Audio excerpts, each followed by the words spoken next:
जय Hind guys. Now start और next video lecture. अपनी कड़ी को हम लोग आगे बढ़ाते हैं। डिसकंटिन्यूटी की बात जहां तक रही है, अब हम लोगों का जो है लास्ट डिसकंटिन्यूटी पे मैटर चल रहा है। अब तक हमने जितनी डांस डिसकंटिन्यूटी की बात की, कोई फंक्शंस कितने तरीके से डिसकंटिन्यूअस हो सकता है, तो उसमें दो चीजें मेरी बची रह गई हैं। तो बिना टाइम गंवाए now let us start our topics पे आ जाते हैं। इसमें जो डिसकंटिन्यूटी मेरी बची रह गई है वो पहली ये है कि डिसकंटिन्यूटी ऑफ फर्स्ट काइंड। तो इसका कंसेप्ट क्या है? Discontinuity of first kind.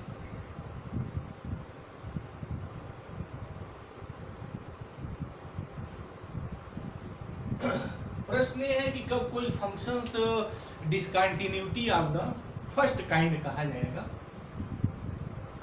ये बात है कि ये फंक्शन, पहले हम लोग लैंग्वेज पे वर्क कर लें, और हायर मैथमेटिक्स बिना लैंग्वेज के नहीं चलती है। तो ये function f of x is said to be discontinuity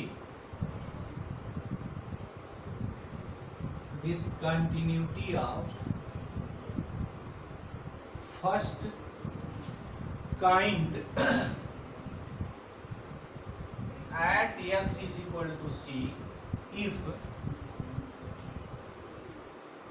f of c plus 0 and f of c minus 0 both exist, दोनों एग्जिस्ट हो बट ये इक्वल ना हो। और इस पॉइंट पे फंक्शंस की वैल्यू क्या है उससे मतलब नहीं है, बट ये बात हो कि जो आप राइट लिमिट निकाल रहे हैं पॉइंट सी पर और जो लेफ्ट लिमिट निकाल रहे हैं, दोनों लिमिट सेम ना हो, तो हम लोग फंक्शंस को उस पॉइंट पे discontinuity of the first kind कहते हैं। ठीक है, ये तो डिफिनीशन की बात हो गई।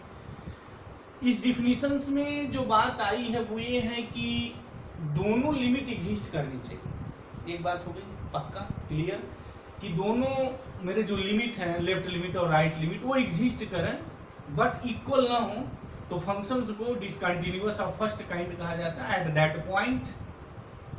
अब ऐसा कौन सा प्रॉब्लम होगा जो discontinuity of the first kind की बात करेगा? तो चलते हैं उस प्रॉब्लम पे आते हैं, उस क्वेश्चन पे आते हैं, देखते हैं। जैसे एक बड़ा अगर हम मार्वलस क्वेश्चंस लें, और बड़ा इंपॉर्टेंट क्वेश्चन है ये। क्वेश्चन ये है कि जैसे f ऑफ x हमने लिया, एक ग्रेटेस्ट इंटीजर फंक्शंस लिया, ये दिस, और ये जो फंक्शंस हमने लिया है, मान लीजिए इसका हमने इस डोमेन्स की बात की है, 0 और 2 के बीच में हमने बात की है। ठीक है, अब हम at x is equal to 1 पे फंक्शंस की कंटिन्यूटी की बात करने जा रहे हैं कि देखें कि x इज इक्वल टू 1 पे ये फंक्शंस कंटिन्यूअस है या नहीं। तो चलिए पहले फंक्शंस को पूरा ब्रेक कर लें। तो जो इसकी महिमा है ग्रेटेस्ट इंटीजर्स की, वो ये है कि इसकी वैल्यू 0 होगी if 0 less than or is equal to x less than 1, और इसकी वैल्यू 1 होगी और 1 less than or is equal to x less than 2, और x इज इक्वल टू 2 पर तो 2 हो जाएगा। तो ठीक है, चलिए हम ये ले लेते हैं। 1 पे मुझे जो है चेक करना है, तो 1 पे चेक करना है तो सबसे पहले क्या करते हैं, जब भी कंटिन्यूटी चेक करनी हो तो बार बार मैं कहता रहता हूँ कि जिस पॉइंट पे आपको चेक करना है, सबसे पहले उस पॉइंट पे फंक्शंस की वैल्यू देखिए। तो f ऑफ 1 क्या है? तो f ऑफ 1 की जो वैल्यू है यहाँ है, इक्वल साइन यहाँ पे मिल रहा है, तो यहाँ पे मिल रहा है, तो फंक्शंस की value at x is equal to 1 पे 1। ठीक है जी, चलिए राइट लिमिट की बात कर ली जाए। तो राइट लिमिट का मतलब होगा कि 1 प्लस 0, ये हो गया लिमिट h टेंड्स टू 0, ये f ऑफ 1 प्लस h। अब यहाँ देखते हैं मुझे क्या है कि f ऑफ 1 प्लस h की वैल्यू की तलाश करनी है। यहाँ क्या है कि जब x की वैल्यू 1 से कम है, लेस देन 1, तो फंक्शंस की वैल्यू 0 है, मतलब कि 1 के जस्ट लेफ्ट फंक्शंस की वैल्यू 0 है, 1 है और 1 के जस्ट राइट फंक्शंस की वैल्यू है। ठीक है, 1 पर भी वैल्यू 1 है और 1 के जो लेफ्ट वैल्यू है वो 0 है और 1 के जो राइट है उस पर भी वैल्यू 1 है। ये फंक्शन ऐसा है, दिस इज क्लियर। मुझे अब 1 प्लस एच की तलाश करनी है, तो 1 प्लस एच का कंसेप्ट क्या है ना, पहले यहाँ आ जाइए। जब ये बात लिखी जाती है कि limit h tends to 0 f of 1 plus h, तो उसमें जो 1 प्लस एच होता है वो बातें होती है कि H greater than 0 and H tendings to 0, right. H is equal to 0 नहीं लिखते हैं, अगर एच इज इक्वल टू 0 लिखने पे लफड़ा आ जाए ना तो बंद कर देते हैं, तो फिर फैसला वहाँ से होता है कि 1 के जस्ट राइट चलते हैं तो फंक्शन का नेचर क्या है, 1 के जस्ट लेफ्ट चलते हैं तो फंक्शन का नेचर क्या है। तो इसका मतलब क्या होता है, f of 1 plus h h tending to 0 मतलब 1 के जस्ट राइट, 1 के जस्ट राइट। तो अब देखिए 1 के जस्ट राइट मतलब कि 1 से बहुत दूर नहीं, मतलब ये कंसेप्ट, ये भ्रम मत पाल लीजिएगा। जैसे 1 है तो यहाँ 1 प्लस एच का मतलब क्या है कि 1 के राइट और 1 के जस्ट नियर, और नियर का मतलब क्या है, यहाँ एच ग्रेटर देन 0 की बात कही गई है, जितना करीब से करीब हो सकता है वो आपका मैटर है। This is not matter of the mathematics, but only 1 plus H का मतलब जस्ट राइट ऑफ 1, और सिंस जस्ट राइट ऑफ 1 मैं नंबर नहीं लिख सकता हूँ, तो कोई भी दो रेशनल नंबर के बीच में इनफाइनाइट रेशनल नंबर होंगे, कोई भी दो इरेशनल नंबर के बीच में इनफाइनाइट इरेशनल नंबर होंगे, तो वो सब प्रॉब्लम है। तो यहाँ उस प्रॉब्लम की बात नहीं है, यहाँ 1 प्लस एच का जो कंसेप्ट होना चाहिए आपके पास, हर स्टूडेंट की जो ये समझ होनी चाहिए 1 प्लस एच का मतलब क्या है, सिंपली वही है कि वो नंबर जो 1 के जस्ट राइट, और जितना करीब आप 1 के राइट लिख सकते हैं लिखिए, वो आपका मैटर। अब यहाँ ये तो 1 के जस्ट जब करीब हैं तो फंक्शंस की वैल्यू क्या है, 1 है यहाँ, limit h tends to 0 f of 1 plus h मतलब जस्ट 1 के राइट यानी ग्रेटर देन 1, तो ग्रेटर देन 1 यहाँ है और उसकी वैल्यू 1 है, तो इसकी वैल्यू मेरी 1 होगी। कहने का मतलब क्या होगा कि जो 1 पे जो राइट लिमिट है उसकी वैल्यू बता देगी, ठीक है। अब लेफ्ट लिमिट देखिए क्या है, यदि एफ ऑफ 1 माइनस 0 निकालते हैं, आइए इनकी तलाश में चलते हैं, तो क्या होगा F of 1 minus H by definition. Again 1 minus H का मतलब क्या हुआ कि 1 के जस्ट लेफ्ट मतलब 1 से छोटा। अब 1 से छोटा कौन नंबर है, अगर हम आपसे पूछा 1 से छोटा जस्ट छोटा नंबर बताइए तो आप बता नहीं पाएंगे, तो उसी टेक्निकलिटी को दूर करने के लिए वो 1 minus H H tendings to 0 लिखा जाता है, राइट। ये मत समझिए कि हम एच इज इक्वल टू 0 यहाँ डायरेक्ट लिख देते हैं, नहीं, h is equal to 0 direct वहाँ लिखेंगे जहाँ पर उस पॉइंट के नेबरहुड में, मतलब अगल बगल फंक्शंस का नेचर न बदले। अगर फंक्शंस का नेचर बदल जाएगा तो एच इज इक्वल टू 0 नहीं लिखा जाता है, फिर वहाँ देखा जाता है कि फंक्शंस का नेचर कैसे। जैसे यहाँ प्रॉब्लम आ गई, मुझे क्या पता करना है, एफ ऑफ 1 माइनस एच, ठीक है। तो 1 माइनस एच का मतलब 1 के लेफ्ट होता है, तो 1 के लेफ्ट आइए देखिए, 1 के लेफ्ट जब आप चलेंगे तो फंक्शंस की वैल्यू 0 है, और 1 के जस्ट राइट आ रहे हैं तो फंक्शंस की वैल्यू 1 है, यानी 1 के जस्ट लेफ्ट और जस्ट राइट नेचर बदल जाता है। तो जब कभी भी किसी पॉइंट के जस्ट लेफ्ट मतलब 1 माइनस एच, मान लो पॉइंट 1 है, आप एनालिसिस कर रहे हैं, या जनरल आप सी ले लीजिए, तो यहाँ देख लीजिए, जनरल बात कर लें थोड़ा, C minus H C plus H, already हमने लिमिट में इस पे बड़ा जबरदस्त वहाँ लेक्चर हुआ है, वो लेफ्ट लिमिट और राइट लिमिट पे। अगेन एक बार थोड़ा मैं इसको रिव्यू कर दूं, सी माइनस एच का मतलब होता है ना सी के जस्ट लेफ्ट, और सी प्लस एच का मतलब होता है जस्ट राइट। मतलब हमारा ये है यहाँ, अगर फंक्शंस का नेचर सी के जस्ट लेफ्ट और जस्ट राइट एक है तब एच इज इक्वल टू 0 लिखते हैं। This is a concept to putting h is equal to 0, ध्यान दीजिए इस चीज को। और अगर c माइनस एच और c प्लस एच जो हमने लिखा है, यानी c के जस्ट लेफ्ट और जस्ट राइट फंक्शंस का नेचर एक जैसा है, नहीं बदल रहा है, या वहाँ पर वो होमोजीनियस रूप में फंक्शंस बदल रहा है, तो वहाँ एच इज इक्वल टू 0 लिखते हैं। लेकिन जैसे अब यहाँ देखा है 1 प्लस एच में देखा, अगेन जैसे 1 माइनस एच में आप देखिए, तो 1 के जस्ट लेफ्ट, तो 1 के जस्ट लेफ्ट है तो 0 है, और 1 के जस्ट राइट है ना तो फंक्शंस की वैल्यू 1 हो जा रही है। तो 1 के लेफ्ट और राइट फंक्शंस का नेचर बदल जा रहा है, तो एच इज इक्वल टू 0 नहीं। तो 1 के जस्ट जब लेफ्ट है तो देख लीजिए वैल्यू क्या है, तो limit h tends to 0, f of 1 minus h की वैल्यू कितनी है, 1 के जस्ट लेफ्ट, और जस्ट लेफ्ट है वो 0, ठीक है। तो एच फंक्शन है मिला है नहीं इसका, दिस इज द 0 हियर, तो जो 1 पर लेफ्ट लिमिट है वो 0 आ गई और जो राइट लिमिट है 1 आ गई। दोनों हमारी लिमिट एग्जिस्ट कर रही है, लेफ्ट भी और राइट भी, बट इक्वल नहीं है। F of 1 plus 0 not is equal to f of 1 minus 0। तो मीनिंग क्या हो गई कि ये जो फंक्शन एफ ऑफ एक्स, ये जो हमारा ग्रेटेस्ट इंटीजर फंक्शन है, वो at is equal to X पे discontinuity of what, first kind in nature. मतलब एक्स इज इक्वल टू 1 पे ये डिसकंटिन्यूटी ऑफ जो फर्स्ट काइंड है। तो ग्रेटेस्ट इंटीजर हमारा 1 ही नहीं 2 पर देखें, या जनरली ग्रेटेस्ट इंटीजर फंक्शंस किसी भी इंटीग्रल वैल्यूज पे ना डिसकंटिन्यूटी ऑफ फर्स्ट काइंड होती है, मतलब वो डिसकंटिन्यूअस फंक्शन होता है, कंटिन्यूअस नहीं होता है। ये स्कूल स्तर से हम लोग सीखते चले आ रहे हैं। बट जो ग्रेटेस्ट इंटीजर फंक्शन है, this is the discontinuity of the first kind. अगर हम लोग डिसकंटिन्यूटी के रोशनी में अगर हम लोग एनालिसिस कर रहे हैं कि डिसकंटिन्यूटी कैसी है, किस प्रकार की है, काइंड्स ऑफ डिसकंटिन्यूटी क्या है, तो वहाँ जो है वो discontinuity of the first kind. ठीक है, ये बात हो गई। अब दूसरी बात यह है कि डिसकंटिन्यूटी ऑफ सेकेंड काइंड क्या है।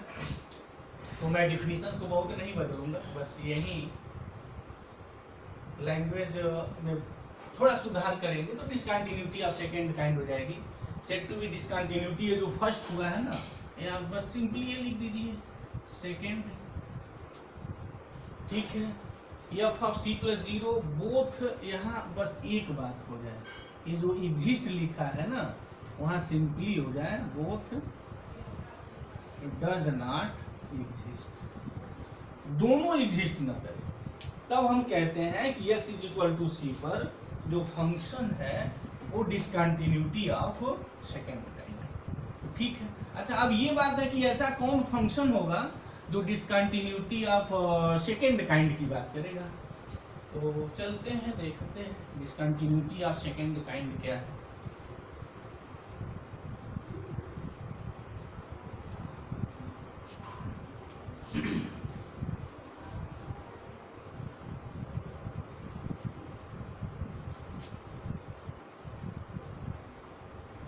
ऐसा कौन सा फंक्शन होगा जो discontinuity of the second kind की बात करेगा।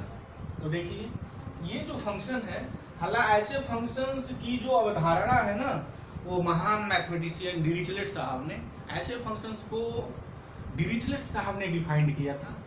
और ऐसे फंक्शंस की अवधारणा भी सबसे पहले मैथमेटिक्स की दुनिया में ग्रेट मैथमेटिशियन डिरिचलेट साहब ने दिया था। क्या है उनके कैसे फंक्शंस हैं, वो फंक्शन इस टाइप का है जैसे F of X is equal to, मतलब वो फंक्शंस को बहुत तरीके से लिखा जाता है, बट इस टाइप जो फंक्शंस की लिखने की जो सबसे पहले अवधारणा दी थी वो डिरिचलेट साहब ने दी थी।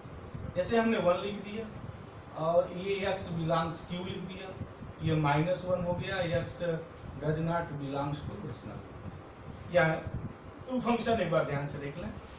फंक्शन ऐसा है कि सारे रेशनल नंबर्स पे 1 देता है और सारे इरेशनल नंबर पे -1 देता है। ठीक है, अब ये ऐसा फंक्शन है ना कि ये किसी भी पॉइंट पे कंटिन्यूअस नहीं है। ठीक है, तो हम तो यहाँ कंटिन्यूटी की तलाश नहीं कर रहे हैं, डिसकंटिन्यूटी की तलाश कर रहे हैं, और वो भी डिसकंटिन्यूटी हम सेकेंड काइंड की एनालिसिस कर रहे हैं। तो जैसे मान लीजिए हमें यहाँ at X is equal to 2021 पे डिसकंटिन्यूटी चेक करनी है या कंटिन्यूटी चेक करनी है कि फंक्शंस का behaviour at X is equal to 2021 पे कैसा है। तो ठीक है, ऑब्वियस है, ये रेशनल नंबर है, सबको पता है कि 2021 जो है this is the rational number. तो बार बार हम ये बात कहते रहे कि जब भी कंटिन्यूटी डिसकंटिन्यूटी की बात करनी है, जिस पॉइंट पर करनी है, सबसे पहले उस पॉइंट पे फंक्शंस की वैल्यू निकालिए। तो ये रेशनल नंबर है, तो फंक्शन रेशनल नंबर पे 1 दे रहा है, तो फिर ये 1 हो गया। ठीक है, यानी फंक्शंस की वैल्यू डिफाइंड है एट रेशनल पे, या यूं कहें कि function is defined at all real numbers. ऐसा कोई रियल नंबर नहीं है जहां पे फंक्शन डिफाइंड नहीं है, फंक्शन तो ये जो पॉइंट पे डिफाइंड है। ठीक है, चलिए हमने 2021 लिया, कोई भी नंबर ले लीजिए, कोई फर्क नहीं पड़ता है, बट प्रोसेस यही रहेगा आपका। अब जैसे मान लीजिए कि हम पहले कौन लिमिट निकालते हैं, राइट लिमिट निकालते हैं। तो चलिए 2021 पे राइट लिमिट निकालते हैं, देखते हैं कौन सा गुल खिलता है। ये 2021 प्लस एच लिखते हैं। चलिए अब आगे, अब हमें क्या करना है कि ये जो 2021 है तो रियल लाइन पे यहाँ कहीं 2021 है। 2021 प्लस एच का मतलब क्या हुआ, इसके जस्ट राइट, यही मतलब हुआ दिस। तो जस्ट राइट, तो 2021 के जस्ट राइट हम क्या लिखेंगे। अब चलिए फंक्शन के शरण में आइए, फंक्शंस के नेचर पे आप आ जाइए। फंक्शंस का नेचर कैसा है, यहाँ जो फंक्शंस का नेचर है ना वो दो तरह का है, रेशनल और इरेशनल पे फंक्शंस की वैल्यू चेंज हो जा रही है। तो 2021 प्लस एच के बारे में सोचेंगे कि 2021 प्लस एच ये क्या है, इरेशनल है या इरेशनल है, क्योंकि मुझे फंक्शंस की वैल्यू इस पे चाहिए। तो तब मुझे पता करना होगा कि ये 2021 प्लस एच जो है वो रेशनल है या इरेशनल है। अगर ये रेशनल है तो फिर तो इसकी वैल्यू 1 आ जाएगी, अगर ये इरेशनल हुआ तो इसकी वैल्यू -1 आ जाएगी। तो चलिए ये तो रेशनल है, अगर प्लस है उसके बाद एच है, और एच की जो महिमा है वो ये है कि H tends to 0 and H greater than 0। H equal to 0 नहीं है, एच ग्रेटर देन 0 है, मतलब 0 से बड़ा। This is very very very small number, ठीक है। Yes right. तो फिर क्या लिखेंगे, तो एच रेशनल भी हो सकता है, इरेशनल भी हो सकता है। मतलब 2021 के जस्ट बाद हमको रेशनल भी मिल सकता है, इरेशनल भी मिल सकता है, क्योंकि हम स्थिति में तो ये है नहीं, या कोई मैथमेटिशियन स्थिति में नहीं है कि 2021 के जस्ट बाद रेशनल नंबर आएगा कि इरेशनल नंबर आएगा वो डिफाइन कर दे। टिल द डेट आज तक तो भी डिफाइंड नहीं हुआ है कि 2021 के जस्ट बाद कौन नंबर आएगा। मतलब मैं कौन नंबर का मतलब ये नहीं 22 मत समझ जाइएगा, 2021 प्लस कौन यहाँ नंबर लिखेंगे 0.00000003 लिखेंगे, कौन लिखेंगे, जस्ट राइट, मतलब this is very small positive number. अब वो स्मॉल पॉजिटिव नंबर आपका रेशनल भी हो सकता है, इरेशनल भी हो सकता है। तो ये फैक्ट को ऑलवेज कीप इन माइंड, हमेशा अपने दिल और दिमाग में बैठा लीजिए। जब रेशनल इरेशनल की बात आती है तो एक आपकी नोट्स इसको रख लें, तो जो एफ ऑफ 20 और ये 21 प्लस एच है, ये वैल्यू क्या होगी, ये आपका रेशनल भी होगा और इरेशनल भी होगा, दोनों। और आगे हम लोग बात करते हैं कि किसी भी रियल नंबर का जो नेबरहुड होता है contains infinite number of rational and irrational number, ठीक है, फर्दर वे बात है, बट हम उसको बड़े इजी वे में, इजी कॉन्सेप्ट में कैसे समझेंगे। अगर रेशनल इरेशनल की बात है तो 2021 के जस्ट जो राइट जो नंबर होगा वो दोनों हो सकता है। मतलब ये जो एफ ऑफ, ये मैं क्या लिखूंगा, इसको ऐसे लिखूंगा, एफ ऑफ ये रेशनल भी हो सकता है दिस, और ये हमारा इरेशनल भी हो सकता है, दोनों हो सकता है। तो मतलब क्या होगा कि एफ ऑफ अगर रेशनल लिखेंगे तो वैल्यू 1 आएगी और इरेशनल लिखेंगे तो -1 आएगी, क्योंकि ये दोनों हो सकता है, राइट। तो क्या मतलब हुआ इसका, इसकी मीनिंग ये हो गई कि लिमिट एस टेंड्स टू 0, ये जो वैल्यू आप निकाल रहे हैं इसकी वैल्यू 1 होगी और -1 दोनों होगी। तो मतलब क्या होगा 1 -1 आ गया। तो जो हम राइट लिमिट की बात कर रहे थे ना 2021 पे, वो एक वैल्यू नहीं हुई, कितनी वैल्यू हो गई, दो वैल्यू, एक 1 हो गया और एक -1 हो गया। और लिमिट एग्जिस्ट कब करती है, जब लिमिट एग्जिस्ट करती है जब उसकी वैल्यू फाइनाइट हो और यूनिक हो। तो फाइनाइट तो है बट यूनिक नहीं है, इसका मतलब क्या होगा कि ये जो राइट जो ये लिमिट आप निकाल रहे हैं, खूबसूरत लैंग्वेज लिखेंगे, डज नॉट एग्जिस्ट, ये एग्जिस्ट नहीं करता। सिमिलरली अगर मैं यहाँ थोड़ा राइट लेफ्ट लिमिट की बात पे आ जाऊं तो लेफ्ट लिमिट कैसे लिखेंगे बताइए अब आप लोग, -0 और उसकी डिफिनीशन तो ये होती है एफ ऑफ ये, अगेन वही बात आ गई 2021 के जस्ट लेफ्ट। तो जस्ट लेफ्ट ये है, मुझे फंक्शंस की वैल्यू चाहिए। 2021 के जस्ट लेफ्ट कौन नंबर होता है, रेशनल होता है इरेशनल होता है, कोई फैसला नहीं कर सकता है, तो दोनों होता है। जब ऐसे लफड़े आते हैं ना तब दोनों बात लेके चलिए, जब आप दोनों बात लेके चलेंगे तो you have no any problem of such type of question, चाहे वो क्वेश्चंस किसी भी कंपटीशन स्तर का बनाया जाए। यही कंसेप्ट कि जो 2021 -h लिखा है मतलब जस्ट लेफ्ट लिखा है, तो ये दोनों होगा, रेशनल भी होगा और इरेशनल भी होगा। तो जब ये रेशनल होगा तो अगेन इसकी वैल्यू 1 आ जाएगी, और जब इरेशनल होगा तो -1 आ जाएगी। मतलब फंक्शंस की वैल्यू 20, 21 के जस्ट लेफ्ट दोनों देगा, 1 भी देगा -1 भी देगा। अब लिमिट निकालना है, एच तो यहाँ है नहीं तो ऐसे ही आ जाएगा 1 -1 ऐसे उतर गया। यहाँ एच रहता तो फिर एच हम पुट करते देखते। तो क्या हुआ अगेन जो 20, 21 पे जो लेफ्ट लिमिट आई है वो 2 आ गई, 1 आ गई, -1 आ गई। तो फिर क्या लिखेंगे आप, कौन सा लैंग्वेज आपको अच्छा लगेगा भाई? ये होगा डज नॉट एग्जिस्ट। मतलब क्या हो गया कि अगर हम फंक्शंस को एक बार कंप्लीट रूप में अगर देखें तो कंप्लीट रूप में बात ये आ गई इस ऊपर फंक्शंस की वैल्यू 1 है, ठीक है। लेकिन इस ऊपर जब हम निकाल रहे हैं तो ये डज नॉट एग्जिस्ट है, ये एग्जिस्ट ही नहीं कर रहा है। और जब एफ ऑफ 20, 21 -0 मतलब जब हम लेफ्ट लिमिट की बात कर रहे हैं 20, 21 पे, तो ये भी डज नॉट एग्जिस्ट है। ये गुण खिल गया ये। और जब ऐसा फंक्शंस का नेचर किसी पॉइंट में मिलता है तो मैथमेटिक्स की दुनिया में उसको क्या कहते हैं? Discontinuity of the what? Second kind. मतलब कि 20, 21 पे ये जो फंक्शन है जो इस तरीके से डिफाइंड किया गया वो discontinuity of the second kind. और यही बात नहीं, किसी भी रियल नंबर्स पे जब आप इसकी डिसकंटिन्यूटी चेक करने जाएंगे तो discontinuity of the second kind he मिलेगी। रीजन कि किसी भी पॉइंट पे न तो इसकी राइट लिमिट एग्जिस्ट करती है और ना ही इसकी लेफ्ट लिमिट एग्जिस्ट करती है। तो हमें उम्मीद है कि जो हम लोगों ने ये डेवलप किया कि लेफ्ट लिमिट नहीं sorry discontinuity of the first kind क्या है, discontinuity of the second kind क्या है, इसका जो भी कंसेप्ट रहा है आपको क्लियर हो गया होगा।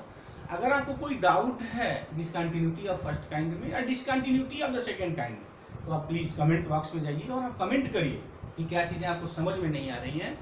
तो उस आपके कमेंट को हम पूर्णतः ध्यान में रखते हुए जब नेक्स्ट वीडियो लेक्चर्स बनाएंगे तो वादा है हम पूरा उसका आपको जवाब देंगे। तो मुझे उम्मीद है कि ये आपको क्लियर हो गया होगा। तो थैंक यू गाइस, जय हिंद।